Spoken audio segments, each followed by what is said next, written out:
이제 날씨가 매우 선선해졌지요.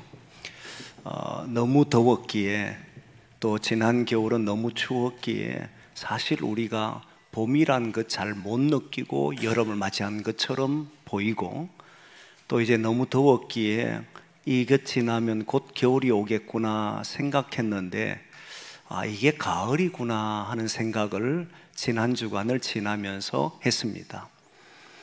그러면서 생각한 것이 성도는 살아가면서 항상 기뻐하고 모든 일에 감사하라 하는 말씀처럼 우리가 이런 날씨로 인해서도 감사하며 살아야 되는구나 하는 생각을 하면서 한 주간을 보냈는데, 여러분의 삶에서도 언제나 기뻐하시고 범사에 감사하는 그런 삶이 되기를 소망합니다. 오늘 말씀은 읽은 말씀을 가지고 제목을 환난과 결박을 마주함이라고 하는 제목입니다. 환난과 결박을 사람들은 마주하기 싫어합니다. 모든 사람 피하고 싶지요, 오히려. 그리고 피할 수만 있으면 피해 가기를 원하잖아요. 근데 오늘 본문을 보면 바울은 환난과 결박을 마주하고 있다는 사실을 보여줍니다. 오늘 이 본문이 나오게 된 이유는 바울이 3차 전도 여행을 끝내고 이제 속히 예루살렘으로 돌아가려고 했습니다. 이유는 여러 가지가 있었지만 크게는 예루살렘 교회가 흉년으로 인해서 심각한 고난을 겪고 있었기 때문에 구제 헌금을 가지고 구제하기 위해서 갔습니다. 또 하나는 이제 복음이 로마에 전해졌다는 이야기를 듣고는 로마 교인들을 만나고 싶어 합니다. 그래서 모든 일정을 앞당겨서 만나보고 싶은 사람들을 다 뒤로 하고 소수의 사람만 만나고 바로 예루살렘을 향해서 올라갔지요. 예루살렘을 향해서 올라왔을 때에 야고보와 장로들에게 보고를 합니다. 보고를 했을 때에 야고보가 걱정한 게 있었습니다. 뭐냐면 예루살렘에 오면 바울이 어려움을 겪을 것이다. 그래서 바울을 도와주고 싶고 바울을 그 어려움에서 건져주고 싶은 것이 야고보였어요. 그래서 야고보는 바울이 겪을 수밖에 없는 어려움의 문제를 해결하기 위해서 두 가지를 제안했습니다. 하나는 율법을 너는 지키는 자라는 사실을 유대인들에게 보여줄 필요가 있다.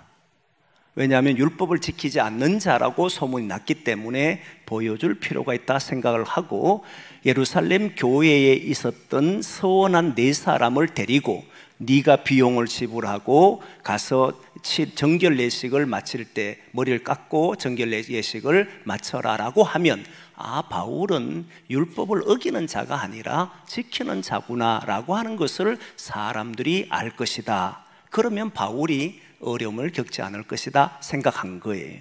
또 하나는 지금 바울이 전 세계를 다니면서 이방인들에게 복음을 전할 때 그 내용은 예루살렘 공의회에서 결의한 내용, 바울이 단독으로 한 내용이 아니고 예루살렘 회의를 거쳐서 한 내용이기 때문에 바울이 그렇게 말하면 피할 줄로 생각했던 겁니다.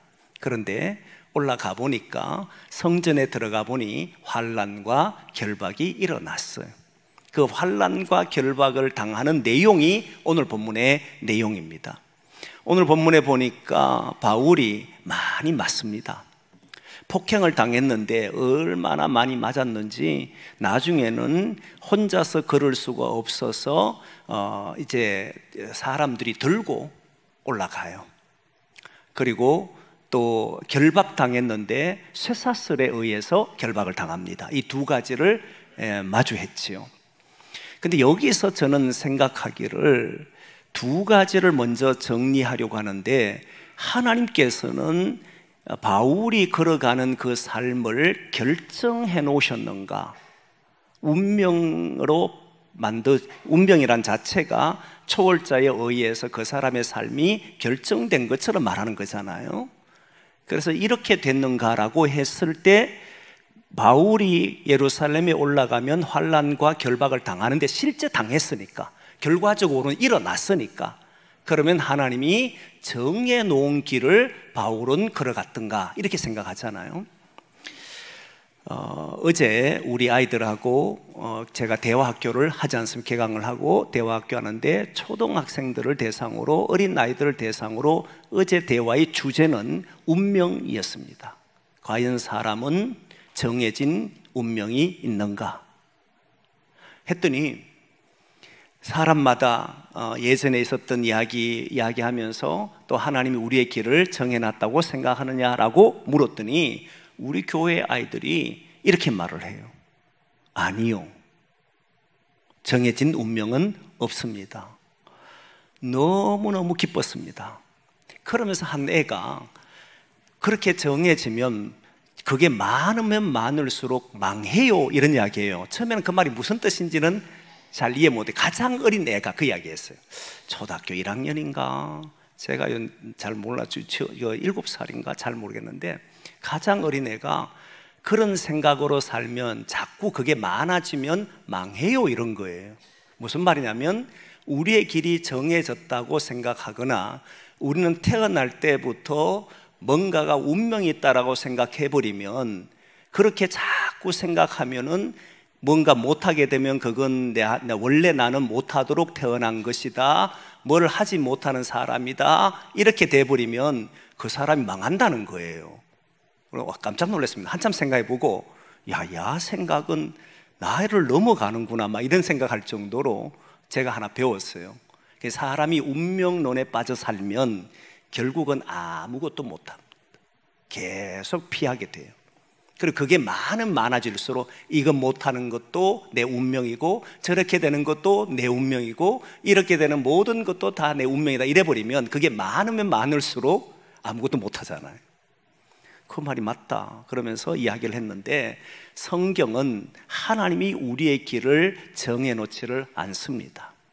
하나님의 은혜로 구원받은 사람은 하나님 나라를 우리에게 주신다는 이것은 명확하지만 그 길을 향해 걸어가도록 우리가 우리의 인생을 만들어가는 거잖아요. 하나님의 나라가 이루어지도록, 죄와 어둠의 권세를 이기도록 우리는 그 길을 향해 달려가는 사람들이 기독인이잖아요. 그래서 운명을 받아들이지는 않습니다. 그런데 바울은 오늘 본문에 보면 환난과 결박이 기다린다는 것을 알면서도 올라가요. 그러면 환난과 결박을 정해놓은 게 아니냐? 그게 아니라 믿음의 사람들이 가는 길은 언제나 어려움이 있고 힘듦이 있다는 사실을 압니다. 여러분들이 살아가는 삶을 걸어갈 때 어려움과 힘듦이 없다고 생각합니까? 아니잖아요. 다 어려움과 힘듦이 있는데 그 어려움과 힘듦을 어떻게 바라보느냐가 오늘 본문의 한 핵심이 됩니다. 저는 오늘 본문을 보면서 다시 생각하게 된 것이 뭐냐면, 사실 바울과 그리고 수많은 자기 제자들, 아가보, 에베소 장로님들 다 동일하게 환난과 결박이 있다는 사실을 알았습니다. 어떻게 알았냐면, 바울은 성령의 매여라고 하는 말을 썼고, 제자들은 성령의 감동으로 라는 단어를 썼고, 아가보는 성령의 말씀으로 라는 말을 썼습니다. 전부 성령께서 가르쳐 주셨다 이 말이에요. 자, 그러면 여러분 생각해 보면 성령께서 우리에게 꿈으로든지 아니면 느낌으로든지 상관없습니다. 어려움과 환난과 결박이 있다라고 말하면 보통 어떻게 말하는지를 한번 생각해 보는 거예요. 저는 지금까지 모태신앙인이지만 저의 부모님들이 어떤 제가 여행을 가거나 뭔가 하려고 할 때에 꿈을 꿨는데 좋지 않은 꿈을 꾸면 가지 말라고 이야기했습니다. 언제나 막았습니다. 그리고 지금도 수많은 사람이 뭔가 기도송에 뭔가 불안하고 두려움이 느껴지거나 이건 아니다 생각하는 일이 벌어지면, 어려움이 있을 거라 생각하면 사람들은 다 못하게 합니다. 피하라 그러지. 그게 일반적이잖아요.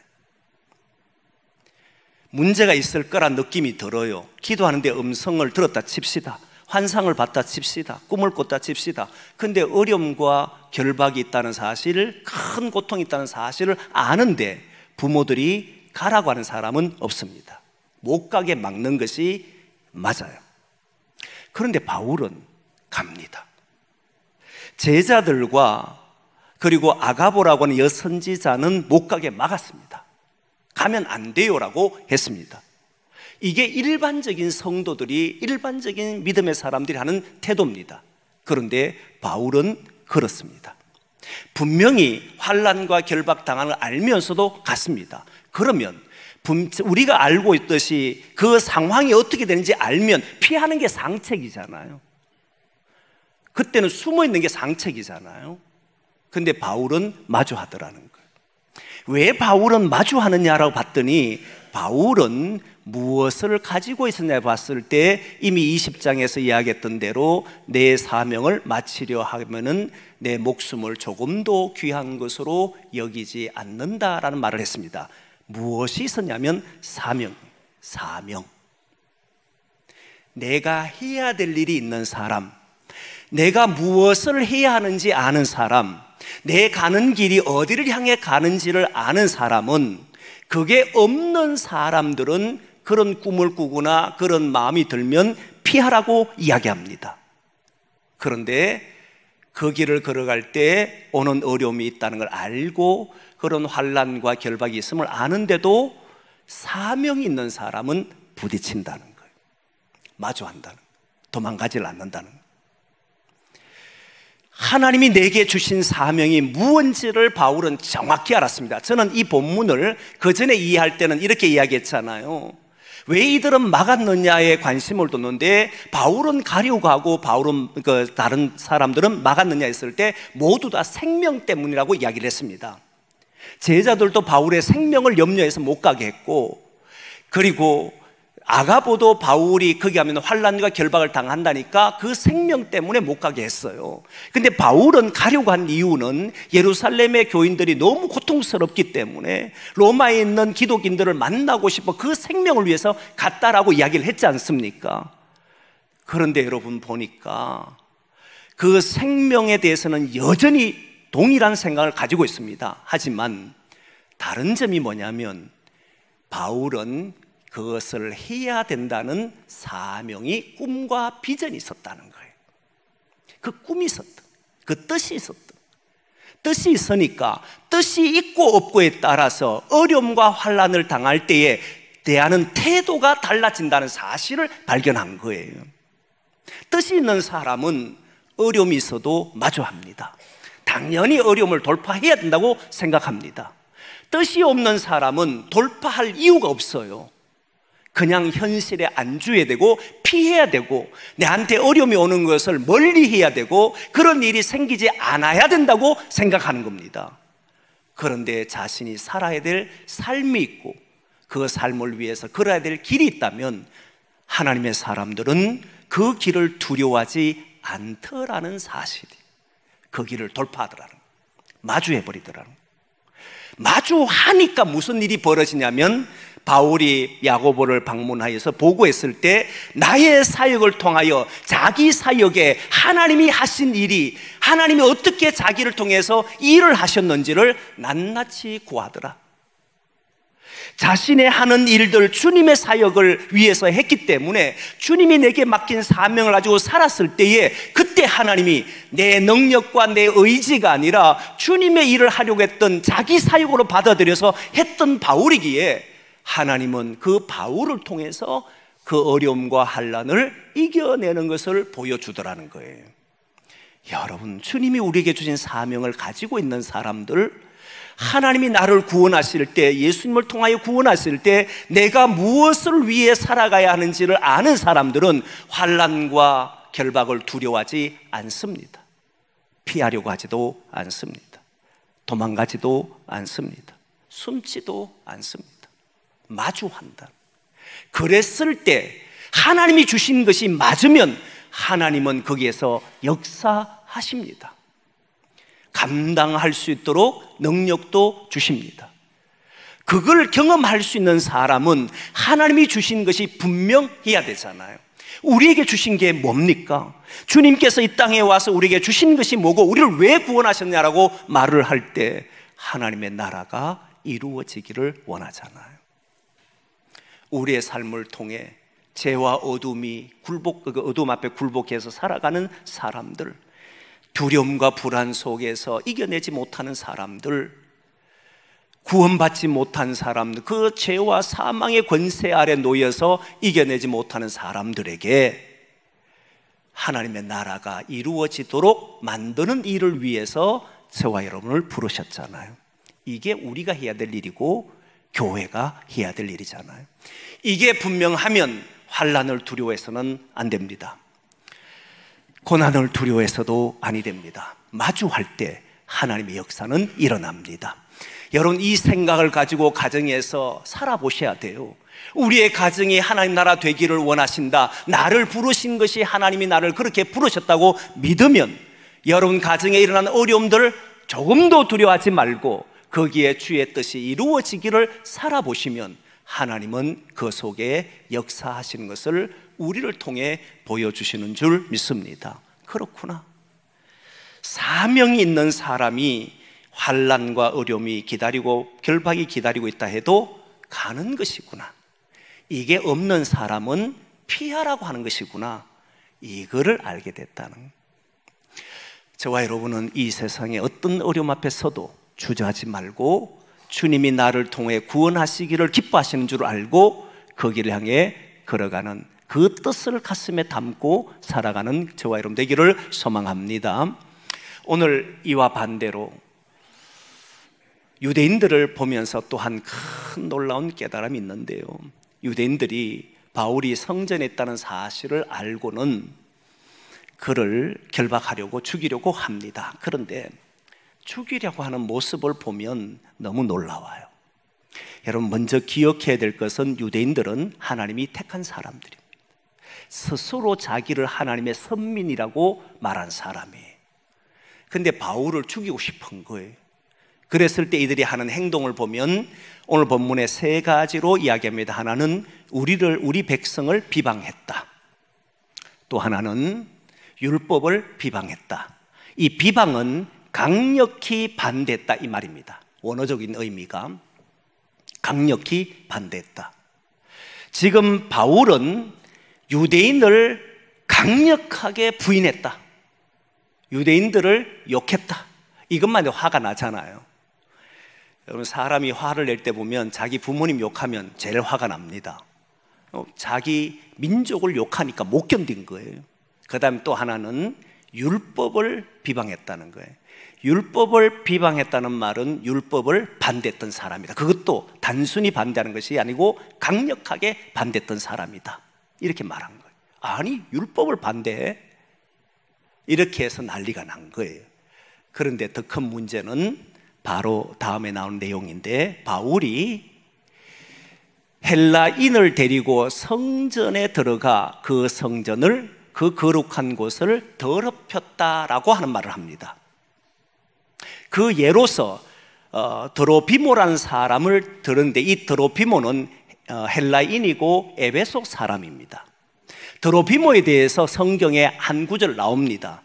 디모데후서 4장에 보면 드로피모가 병이 걸렸다라고 하는 표현이 있어요. 바울과 교류를 했던 사람입니다. 그런데 바울은 이 사람을 데리고 성전에 들어간 적이 없습니다. 오늘 본문에도 그걸 이야기해요. 바울이 시내에서 드로피모와 대화를 했는데 이 사람들이 그 대화하는 내용을 보고 바울이 드로피모를 데리고 성전에 들어갔다 이야기를 한 겁니다. 그런데 문제는 성전에 들어가는 게 뭐가 문제가 되느냐라고 했을 때 고고학자들이 밝혀본 바에 따르면 이 헤롯 성전이라고 하는 예루살렘 성전에는 이방인들이 들어갈 수 있는 뜰이 따로 있습니다. 그리고 유대인들만, 이스라엘 사람들만 들어가는 뜰이 따로 있어요. 그리고 제사장이 들어가는 지성소도 만들어져 있습니다. 바울이 데리고 들어간 곳은 이방인들이 이스라엘 사람들만 들어가도록 한 곳에 들어갔다는 거예요. 그럼 이게 그렇게 큰 문제 냈을 때 그 앞에 비문이 하나, 안내문이 하나 적혀 있는데 어떤 내용이냐면 이방인은 절대 여기에 들어올 수 없습니다. 들어오는 자는 죽음을 맞이할 것이고 그 죽음은 당사자가 책임을 지는 겁니다. 딱 해놨어. 이방인을 데리고 유대인들만이 들어갈 수 있는 그곳에 바울이 데리고 가는데 그 사람의 이름이 도로비모라는 이름까지 이야기했습니다. 그럼 믿어지잖아요, 사람이. 그래서 오늘 본문에 충동하여라고 하는 단어를 썼는데 이 충동이라고 하는 말은 감정을 자극하여 행동하게 한다라는 말이에요. 사실 여부를 따지는 것이 아니고 감정을 자극해서 행동하도록 만드는 것을 충동이라고 합니다. 지금 바울이 어떤 율법의 조항을 어겼는지, 정말 우리를 어떻게 비방했는지 사실이 없어요. 그리고 도로비모라는 사람을 데려갔는지 정확하지도 않습니다. 나중에 바울이 워낙 많이 맞아서 폭행당해서 걷지를 못할 때 천부장의 이야기를 듣고 와서 쇠사슬을 묶었는데 사람들에게 묻잖아요. 바울이 뭘 잘못했느냐라고 물었더니 이 사람은 이렇게 말하고 저 사람은 저렇게 말하는 거예요. 통일된 내용이 없었습니다. 이 말은 이들은 정확히 알지 못한 채 감정적 자극에 의해서 행동했다는 사실을 보여주는 거예요. 저는 처음에 이야기했습니다. 이들이 누구냐면 유대인입니다. 스스로 하나님의 백성이라고 자부하는 사람들입니다. 하나님의 백성이 하나님의 뜻과는 상관없이 행동합니다. 아담과 하와를 에덴에 쫓아내실 때 하나님은 그들을 이렇게 사는 것이 너무 안타깝기에 두려움과 불안 속에 살아가는 이들, 하나님을 떠나버리고 살아가는 이 죄 가운데 사는 사람을 구원하시기 위해서 에덴에 보내셨는데, 에덴에 쫓아내셨는데, 하나님은 구원하시려고 보내셨는데 유대인들은 죽이려고 하더라는 거예요. 바울이 예수님 믿고 난 뒤에 깨달은 것이 사람을 구원하기 위해, 인류를 구원하기 위해 예수님이 오셨는데 자신은 오히려 자기 동족마저도 죽이는 사람이었다는 걸 알게 된 거잖아요. 하나님의 뜻과는 완전히 다른 길을 걷고 있는 자기를 본 거예요. 율법을 잘 지킨다는 이유로, 나는 하나님의 백성이라고 하는 그 자기 의로 하나님의 백성들을 죽이고 있는 이 사실을 목격하고 그는 모든 삶을 돌이키잖아요. 오늘 유대인들을 보셔야 합니다. 유대인들은 스스로 하나님의 백성이라고 말했습니다. 그런데 버젓이 거짓말을 합니다. 그리고 사람들에게 사실 여부를 말하지 않고 놀랍게도 감정을 자극해서 바울을 때리기도 하고 폭력을 했던 겁니다. 저는 두렵다고 생각합니다. 지금도 우리가 하나님의 사람이라고 말하면서 하나님의 뜻을 이루기 위해 하나님 나라를 사는 것이 아니라 오히려 나의 뜻과 어긋났을 때 내 의와 내 모습으로 많은 이들을 힘들게 하는 것은 아닐까? 지도자들이 주의 말씀으로 제대로 전하는 것이 아니라 주의 말씀을 가지고 감정을 자극해서 행동하도록 하는 것은 아닐까? 두렵다는 거예요. 백성들도 너무너무 두려운 거예요. 백성들은 이 사실을 보면서 구분할 수 있어야 되는데 구분을 못했습니다. 감정에 이끌려서 행동했습니다. 왜 구분을 못하느냐면 그들에게는 구분할 수 있는 기준이 없었어요. 그 기준이 뭐냐면 기독인은 말씀입니다. 하나님의 말씀으로 훈련되어야만, 하나님의 말씀을 기준으로 삼아야만 어떤 사람이 말을 하더라도 거기에 따라 구별할 수 있고 구분할 수 있는 겁니다. 그러지 않으면 감정에 이끌려서 행동하게 될 겁니다. 사랑하는 성도 여러분, 저와 여러분은 감정에 따라 행동하는 사람이 아니라 주의 말씀에 따라 행동하기를 원합니다. 다른 사람들의 말에 이끌려서 따라 사는 사람들이 아니라 하나님의 말씀에 이끌려서 행동하시고 판단하도록 그렇게 훈련된 사람이 되기를 원합니다. 그게 우리가 봐야 되는. 마지막 하나, 바울은 들것에 들려서 청계를 오릅니다. 그런데 그가 쇠사슬에 묶인 채로 천부장에게 이야기합니다. 내가 당신에게 말할 수 있겠느냐? 그러자 천부장이 너는 애굽인이 아니냐? 헬라말을 할 수 있느냐? 4,000명을 거느리고 다니는 그 자객 애굽인이 아니냐? 그렇게 소문을 들었는 거지요. 근데 아니다. 나는 길리기아 다소시에 있는 그런 사람이다. 심이다. 유대인이다. 그러면서 하는 이야기가 그러냐 말을 하라. 내가 이스라엘 사람 유대인들에게 말할 수 있도록 허락해 주겠느냐? 허락하겠다 했습니다. 그리고는 히브리어로 말합니다. 그리고 다음 장 22장이 바울이 유대인들을 향해서 했던 말입니다. 그 내용을 보면 복음이에요. 너무 놀랍게 자기를 향해 폭행했던 사람들, 자기를 거짓을 통해서 자기를 괴롭혔던 사람들, 수많은 사람들이 자기를 묶어서 때렸던 사람들, 그들 앞에서 뭘 하는지를 보셔야 되는 거예요. 결국 바울은 그들에게 복음을 전합니다. 바울은 천부장이 자기를 채찍하라고 사람들을 명했을 때 그때서야 비로소 바울은 나는 로마 시민권을 가진 사람입니다라고 말을 합니다. 바울이 유대인들이 자기를 치려고 할 때 나는 로마 시민권을 가진 사람입니다라고 말했다면 바울은 맞지 않았습니다. 로마 시민권을 가진 사람을 유대 땅에서 친다면 이건 반역하는 행위가 되기에 충분히 자기 방어를 할 수 있었습니다. 그리고 천부장에게도 말할 수 있었습니다. 저들이 나를 폭력을 했는데 나는 로마 시민권을 가진 사람인데 저들이 나를 때렸습니다라고 말을 하면 그 폭행 가담한 자는 모두 위험에 처합니다.